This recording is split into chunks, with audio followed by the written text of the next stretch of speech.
selamat datang di channel gue.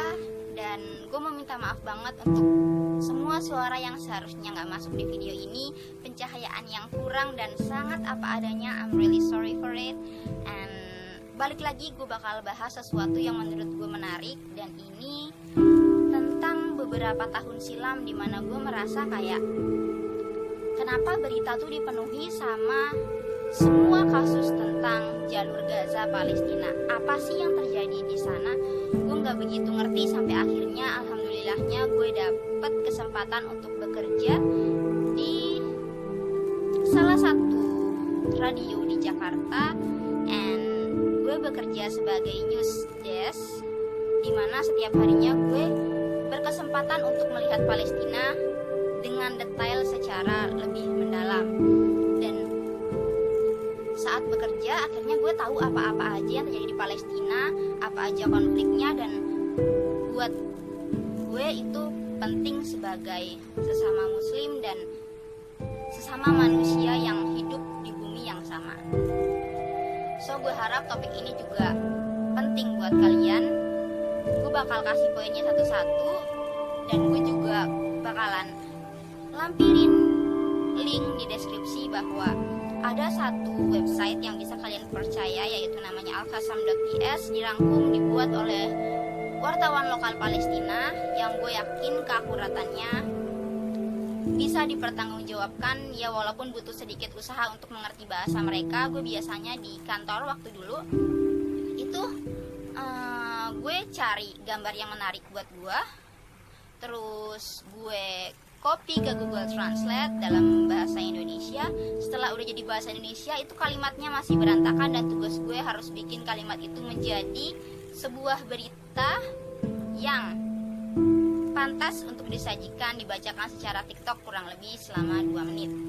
That's what my work. And gue akan bilang poin pertama di sini, gue menamai tentara Zionis Israel. Zionis itu dari kata penjajah. Gue biasa pakai kata itu waktu gue kerja dulu. Jadi gue merasa itu tidak salah, and gue akan terus pakai kata itu, yaitu tentara Zionis Israel atau Zionisme, penjajahan, ya seperti itulah.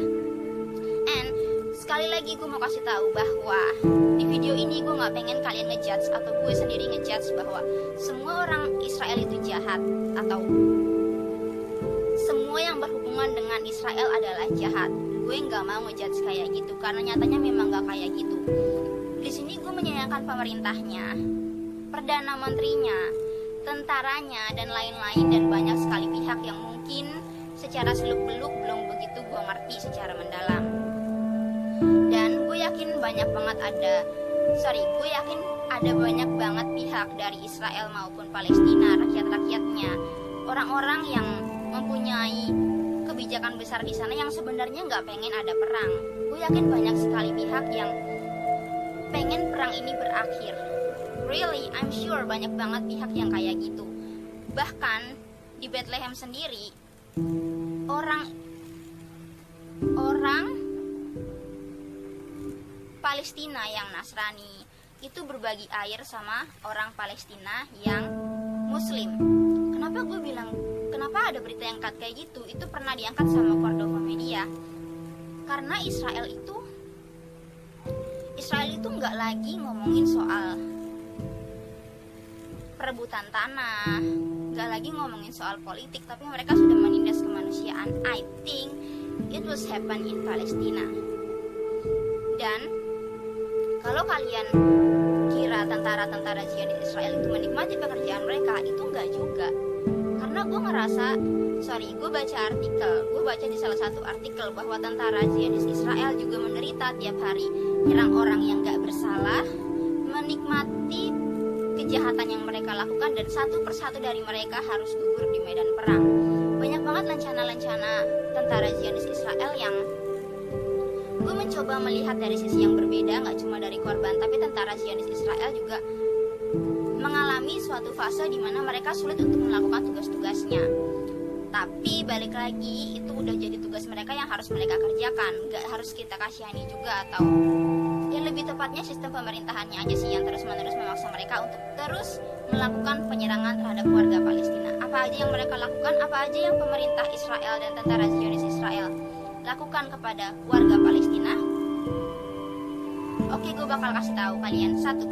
Di poin pertama, pemerintah Israel itu sangat senang membangun dinding-dinding di tanah Palestina. Mereka senang banget bikin dinding di Bethlehem, kadang di tepi barat, kadang di kota-kota di mana seharusnya mereka nggak membangun dinding. Mereka melakukan itu untuk perbatasan. Misal, Israel bikin dinding di Bethlehem, jadi orang Palestina nggak boleh ngelewatin dinding itu. Padahal mereka nggak punya bukti atau mereka nggak punya hak khusus kenapa warga Palestina tidak boleh melewati dinding tersebut, yang notabene tanah di mana dinding itu terbentuk adalah masih tanah Palestina. Di poin kedua, tentara Zionis Israel merasa berhak atas tanah Palestina. Jadi semua tanah yang digunakan untuk pertanian oleh warga Palestina itu tentara Zionis Israel dengan seenaknya, dengan semena-mena mereka bisa memanen apapun yang tumbuh dari tanah Palestina, sekalipun itu ditanam oleh warga Palestina seperti gandum, kurma, apel, jeruk, semua dalam bentuk pertanian. Makanan-makanan yang mereka tanam, bibit-bibit yang warga Palestina tanam, juga saat masa panen, tentara Zionis Israel merasa berhak mengambil hasil panennya. Gak cuma dari bidang tanah, tentara Zionis Israel juga merasa berhak atas laut Palestina, laut yang sebenarnya masih ada di wilayah Palestina.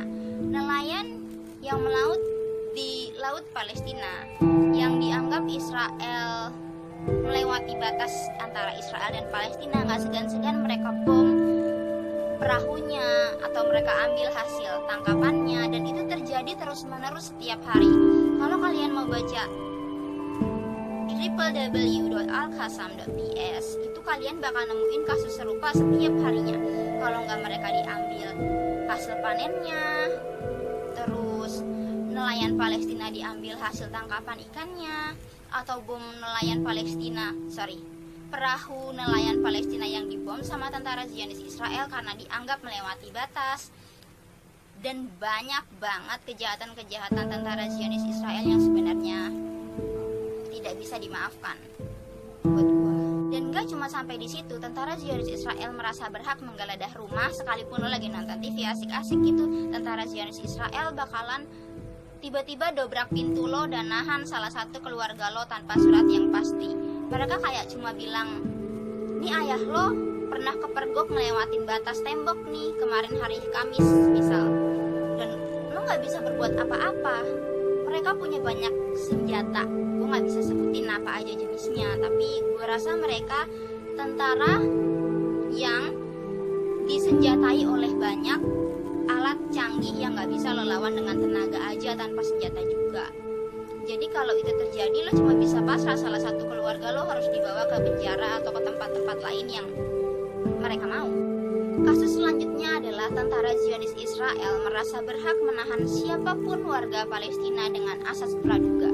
Gue sangat tidak setuju dengan adanya asas ini ya. Asas praduga itu, gue pernah nemu satu artikel di mana asas itu bilang bahwa mereka, tentara Zionis Israel, menahan salah satu anak di bawah umur, salah satu anak Palestina, putra Palestina, karena diduga membawa pisau di sakunya. That's why dia kayak dibawa ke camp atau semacam penjara yang tentara Zionis Israel sudah siapkan. Gue nggak setujunya di sini. Kalau mereka emang ngerasa anak ini bawa pisau, kan mereka bisa geledah, dan kalau nggak ada, ya anak itu bisa dilepasin gitu kan, sederhananya. Tapi asas praduga ini membuat tentara Zionis Israel merasa berhak membawa anak tersebut hanya dengan praduga bahwa mereka kira anak ini berbahaya, anak ini mengganggu atau Kasus selanjutnya adalah tentara Zionis Israel itu nggak segan untuk menembak siapapun warga Palestina yang I guess gue juga nggak tahu alasan tertentunya apa, tapi pernah gue jumpai satu artikel di mana tentara Zionis Israel ini menembak salah satu warga Palestina di bawah umur, 15 tahun atau 18 tahun, seorang wanita bercadar karena dia hanya sedang menunggu sebuah bis untuk menuju ke sekolahnya. Dan tentara Zionis Israel tuh kayak alasan yang dibenarkan untuk membunuh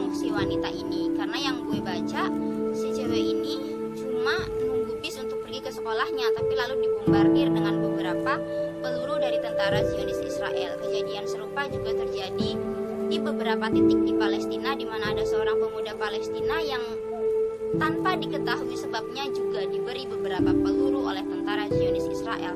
So, menurut gue, rakyat Palestina nggak lagi bebas semenjak tanahnya dijajah sama tentara Zionis Israel. Dan gue kira dunia nggak berbuat apa-apa. Gue nggak ngelihat United Nation atau bahkan PBB melakukan banyak hal untuk konflik ini, konflik yang berkepanjangan ini. Gue sempat diskusi sama temen gue tentang perang Suriah ya. Gue nggak tahu kenapa gue nggak bahas Palestina waktu itu, tapi dia ngomongin Suriah, jadi gue ikutan nanya tentang bagaimana konflik itu berlangsung. So gue udah capture screenshotan gue bakal kasih tahu di sini.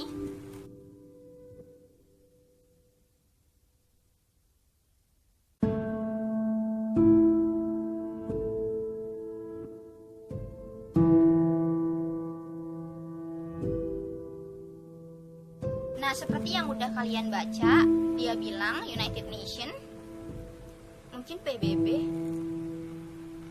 mungkin United Nation itu PBB. I'm really sorry, gue nggak begitu ngerti bahwa bahasa Inggrisnya PBB itu United Nation.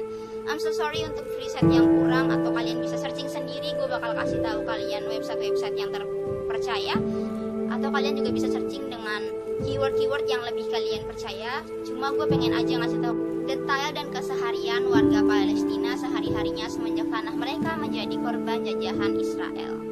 Untuk kasus Suriah, temen gue bilang United Nation atau PBB itu memberi bantuan sekitar 3-4 kali dalam setahun untuk memberikan uang, dan at least uang itu bisa mereka gunakan untuk membeli makanan. Jadi kayak semacam pencegahan juga untuk lebih banyak imigran yang keluar dari negeri itu, dan lain-lain dan lain-lain. Tapi gue nggak begitu ngerti kenapa PBB nggak melakukan banyak hal untuk warga Palestina, atau menghentikan, atau setidaknya berusaha menghentikan konflik antara Israel dan Palestina.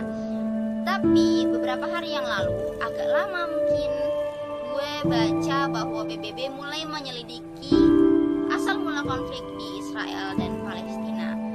We hope it will berjalan dengan baik, dan gue juga nggak pengen sebuah perang terjadi terus-menerus tanpa ujung, dan gue juga berharap perang segera berakhir di Palestina. Selain minimnya tindakan PBB atau bantuan negara-negara lain terhadap Palestina, kalian pasti nanya kenapa warga Palestina nggak ngelawan sendiri. I see, dan gue ngerasa gue perlu ngasih tahu ini bahwa sebenarnya warga Palestina sudah melawan. Ada suatu gerakan yang didirikan oleh mereka setiap hari Jumat. Jadi setiap hari Jumat itu mereka melakukan perlawanan, kayak mereka menyerang perbatasan. Mereka berbondong-bondong memasuki perbatasan untuk menentang kebijakan Israel. Jadi mereka bareng-bareng dengan jumlah yang sangat banyak setiap hari Jumat itu membawa setahu gue batu, botol bekas, dan apapun barang-barang yang mereka bisa pergunakan untuk melawan kebijakan tentara Zionis Israel. Biasanya mereka melakukan aksi, gue nggak begitu ingat sebenarnya, gue lupa apa nama aksi ini, tapi aksi ini selalu diadakan rutin setiap hari Jumat oleh warga Palestina, dan nanti bakal diupdate sama wartawan setempat bahwa hari-hari seperti ini sebenarnya selalu memakan korban. Tapi siapapun yang jatuh di tanah pertempuran Palestina pada aksi hari Jumat ini pasti dinyatakan syahid karena mereka meninggal pada hari Jumat. Karena setahu gue tiap hari Jumat mereka melakukan aksi ini berbondong-bondong. Nanti ada beritanya gitu berapa yang meninggal, kayak 1137 yang meninggal, selalu diupdate sama harian Palestina. Jadi pihak Israel ini sengaja membuat sebuah warta lokal, reporter lokal di sana juga meliput. Jadi gue menemukan beberapa artikel bahwa warga Palestina yang tadi ditangkap dengan asas praduga, atau mereka yang ditangkap karena dianggap melewati pagar pembatas dengan cara didobrak rumahnya dan langsung dibawa gitu aja ke camp milik Israel, itu beberapa kali dibahas di salah satu berita lokal Israel. Gue lupa namanya apa, pokoknya ada Israelinya gitu. Jadi mereka memberitahukan bahwa tahanan A sudah diperbolehkan dijenguk keluarganya, atau tahanan B dalam kondisi sakit, atau tahanan C mogok makan, berita-berita semacam itu. Jadi banyak banget warga-warga Palestina yang mogok makan di dalam camp Israel. Gue juga nggak ngerti kenapa mereka membuat camp semacam itu ya. Oh, gue ngerti, pasti mereka kayak ngerasa terganggu atau terancam dengan kehadiran orang-orang ini, makanya tentara Zionis Israel memutuskan untuk memasukkan mereka ke satu camp dan hanya mengawasi mereka. Dan gak sedikit juga warga Palestina di camp tersebut yang dinyatakan wafat, karena tentara Zionis Israel selalu merilis atau update kabar terbaru tentang bagaimana orang-orang atau warga-warga Palestina di camp tentara Zionis Israel ini sedang mogok makankah atau sudah wafat. Dan warga Palestina nggak bisa berbuat banyak kalau mereka sudah ditahan atau bahkan sudah dikonfirmasi sudah meninggal. Dan gak cuma itu, sesekali gue lihat berita bahwa tentara Zionis Israel itu sangat bebas masuk ke wilayah Masjidil Aqsa. Jadi tentara Zionis Israel memperbolehkan warga Israel untuk berkunjung atau sekedar berfoto di dalam Masjidil Aqsa yang notabene fungsinya adalah untuk ibadah. Sementara untuk warga Palestina sendiri yang mau masuk, yang mau sholat subuh, yang mau sholat zuhur, yang mau ibadah, yang mau apapun kegiatan ibadah mereka, itu mereka harus punya ID. Mungkin di sini kayak KTP, dan mereka harus menunjukkannya kepada tentara Zionis Israel kalau mau masuk ke dalam Masjidil Aqsa. But yang gue sayangi di sini, tentara Zionis Israel itu memperbolehkan turis atau warga asing di luar Israel dan Palestina, atau warga Israel sendiri. I don't know yang benar yang mana, tapi setahu gue tentara Zionis Israel membuka Masjidil Aqsa untuk kepentingan di luar ibadah.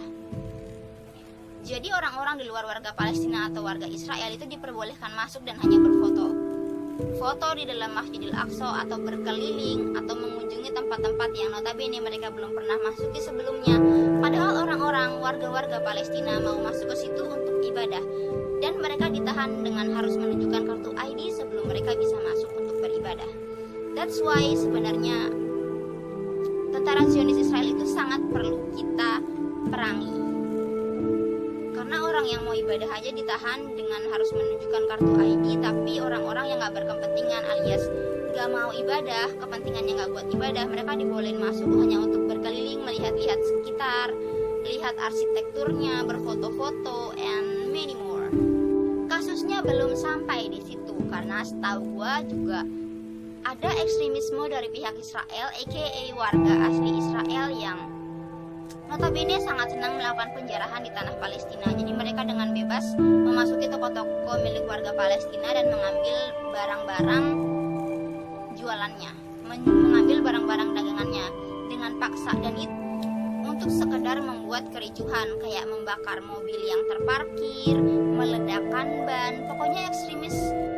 Dan semua tindakan ekstremis dari pihak Israel sayangnya dibackingi oleh tentara Zionis Israel. Jadi kegiatan penjarahan ini semena-mena mereka lakukan, tapi dibackingi atau dilindungi oleh tentara Zionis Israel. Itu yang gue sayangin. Dan beberapa artikel yang gue jumpain juga sering banget gue lihat ekstremisme Israel atau orang-orang warga Israel yang pro, orang-orang warga Israel yang pro akan penyerangan yang Israel lakukan. Kasus berikutnya adalah sering sekali terjadi sebenarnya perbincangan untuk menghentikan perang atau gencatan senjata oleh Hamas dan tentara Zionis Israel. Jadi mereka ini udah gencatan senjata, mereka udah janji untuk nggak saling melempar bom atau menyerang di pagi hari, ya kan, udah happy. Tapi seringkali tentara Zionis Israel ini mengingkari janjinya. Kadang mereka tanpa babi bu udah nyerang melalui roket-roket yang mereka luncurkan di pagi hari, jatuhin bom gitu saat kita benar-benar masih tidur, dan tiba-tiba nerima kenyataan rumah kita rusak atau kita lihat ayah kita udah berdarah-darah. Dan itu udah sangat biasa di Palestina. Jadi kayak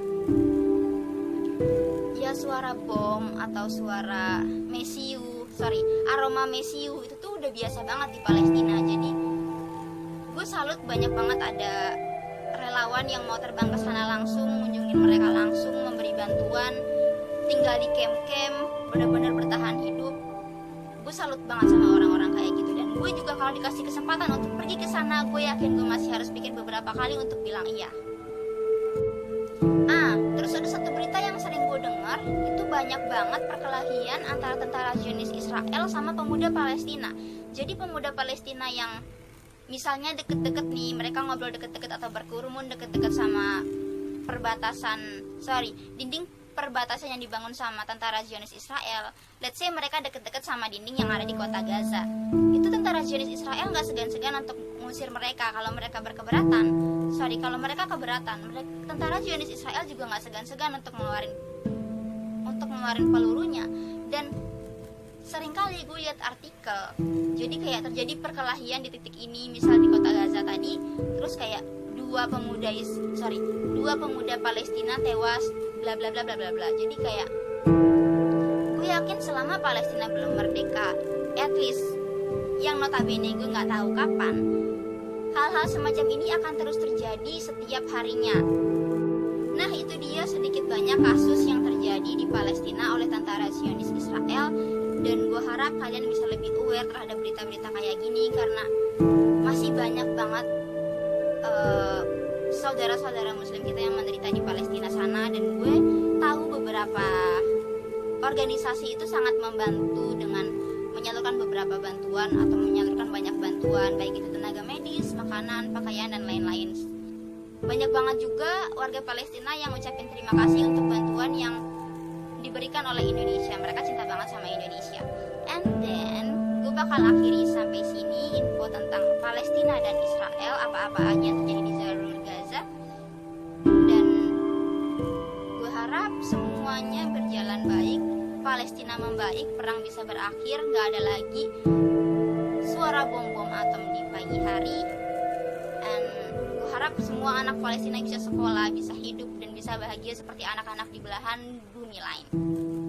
So, gue akhiri sampai sini. Wassalamualaikum warahmatullahi wabarakatuh. Bye-bye. Dia itu nanya, kenapa rakyat Palestina udah dibombardir kayak gitu, udah diserang tiap hari bertahun-tahun, gak ada habisnya, perang terus bergulir, dan mereka tetap banyak penduduknya. Kayak kalau kalian bisa lihat, tapi cari, ya pokoknya cari atau lihat, warga Palestina itu